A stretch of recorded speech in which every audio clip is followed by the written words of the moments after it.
Entre 2006 et 2011, Octane a reçu pour près de 2 millions de dollars de contrats de la Ville de Montréal et de ses différentes entités.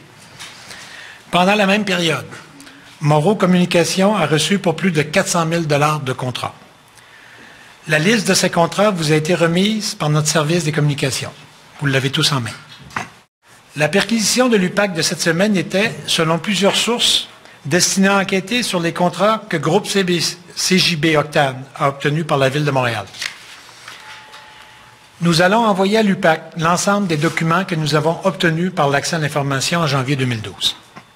Cependant, en plus de l'enquête de l'UPAC, je crois qu'il est essentiel qu'une enquête soit entreprise le plus rapidement possible par le service du contrôleur de la Ville de Montréal et ou par le vérificateur général sur l'octroi de contrats faramineux à des firmes de communication par la Ville de Montréal.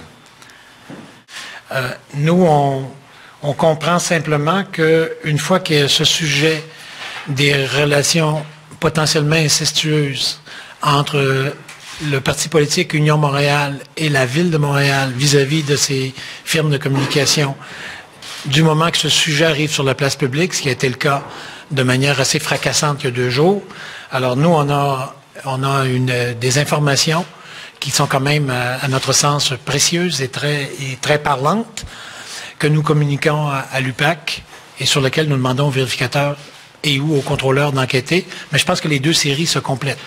Et on aura, comme ça, l'UPAC aura le portrait complet de ce qu'ont été les liens entre Union Montréal, ces firmes de communication et cette administration Union Montréal avec l'argent des contribuables montréalais vis-à-vis ces mêmes firmes de communication.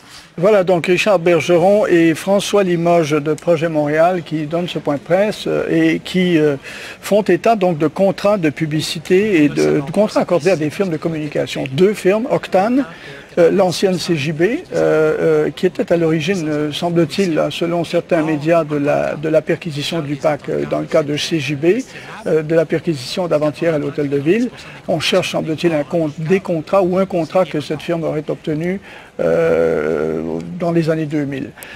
Mais M. Bergeron et son équipe ont demandé donc d'avoir accès aux contrats qui ont été accordés à d'autres firmes de communication. Il en nomme donc une deuxième, celle de Morrow Communications. Et là, je dois vous dire une chose ici.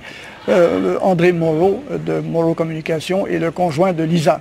Eh oui. Alors, Lisa va réserver ses commentaires, si vous permettez, ma chère Lisa. Tout à fait. Pour une autre occasion. Il y a tellement, je suis convaincue, tellement de... Bien. Tellement de collaboration et d'explication, je trouve ça assez désolant. Alors, écoutez, il n'y a pas d'accusations qui sont portées, il n'y a pas d'allégations d'illégalité qui sont faites non plus, on se demande d'ailleurs. Et là, on va essayer de commenter ça. M. Bergeron nous apprend qu'il y a des contrats d'1 900 000 $ à une firme, de 450 000 à une autre, ou à peu près, plus une entente cadre. Je ne sais pas ce que c'est une entente cadre, mais je crois comprendre que c'est une entente qu'on a avec une firme de communication avec laquelle on s'engage à donner des contrats sur 3, ça veut dire que c'est l'entente c'est l'agence avec laquelle on va collaborer s'il y a des mandats. Donc, si on a des besoins, donc le palier municipal s'engage à faire appel avec, à cette agence. Et là, il y a eu des appels d'offres là-dessus, c'est régulier. Et moi, je dois dire là, que c'est mon industrie, là.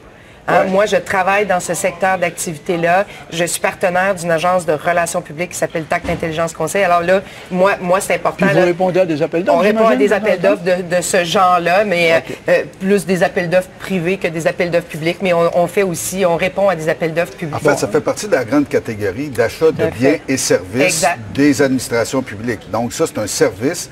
Et les gouvernements, les municipalités font des achats de biens et de services. Des services de communication, en général, à moins que les entreprises ou c'est-à-dire les administrations aient leur propre service de relations publiques. Puis même à ça, en général... Un surplus de travail, par exemple, ou des gros projets, le gouvernement ou les paliers municipaux, c'est ça, une demande d'expertise pointue.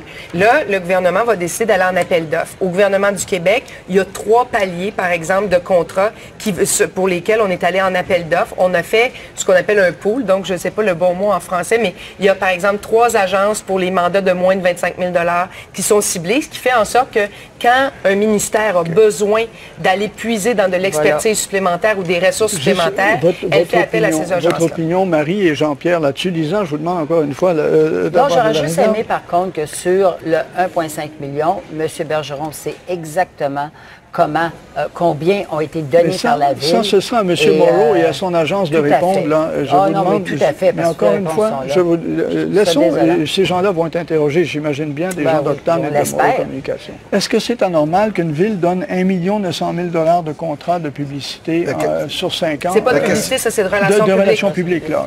Sur 5 ans, il faut voir, il y a deux choses dans ça. Il y a, est-ce que les contrats de relations publiques ont été donnés selon les règles de l'art? Première question, les gens vont avoir à expliquer comment, à leur avis, ça a été ou pas, selon les règles de l'art. Puis deuxièmement, est-ce qu'il y a eu des... Parce qu'un parti politique aussi a ses communicateurs ou ses agences de relations publiques et de communication. Est-ce que, parce que là, c'est ça que le conseiller municipal laisse entendre, c'est qu'il y aurait eu, finalement, la facturation qui aurait été faite, c'est ça qu'il laisse entendre, la facturation qui aurait été faite aux firmes, mais dans le fond, c'était au profit non pas de la Ville, mais du Parti Union Montréal. Alors, ça, c'est une deuxième affaire. Alors, il peut très bien y avoir eu des... C'est le cas d'Octane. Oui, mais c'est ça qu'il laissait entendre. Alors, il y a deux dossiers dans ça. Est-ce que les règles de l'art ont été respectées pour l'octroi des contrats de la Ville? Puis deuxièmement, est-ce que l'Union Montréal, est-ce qu'elle... Elle a profité des avantages qui avaient été accordés pour... Autrement dit, est-ce qu'on a pris de l'argent public de la Ville pour compenser, par exemple, un parti? Ce n'est pas dit, là. Il n'y a pas aucune allégation qui est faite. C'est-à-dire l'allégation est à moitié faite parce que le témoignage, en fait, la présentation du conseiller qui accompagnait Bergeron, c'était un peu ça qu'il laissait entendre. Hein? En disant je ne sais pas, puis je ne sais rien. Non, mais ça, c'est dans le cas d'Octane. J'aimerais ça qu'on parle des... Lisa, je vous remercie. Je vous demanderai de retenir vos commentaires, Lisa. Tout à fait. Non, vous avez raison. Vous êtes la conjointe de quelqu'un qui est nommé là, qui aura à se défendre et il le fera lui-même. Je suis sûr qu'il est en moyen de... qui est capable de le faire. Oui, vous avez raison, à expliquer. Mais c'est parce qu'effectivement, c'est présenté comme étant Union Montréal, le conseiller qui dit Union Montréal n'était pas un parti propre. C'est pour ça que j'ai joint Projet Montréal. Il y a de la politique là-dessous, là. On y reviendra éventuellement. OK, alors on fait une pause. Après quoi, on va parler de l'assurance-emploi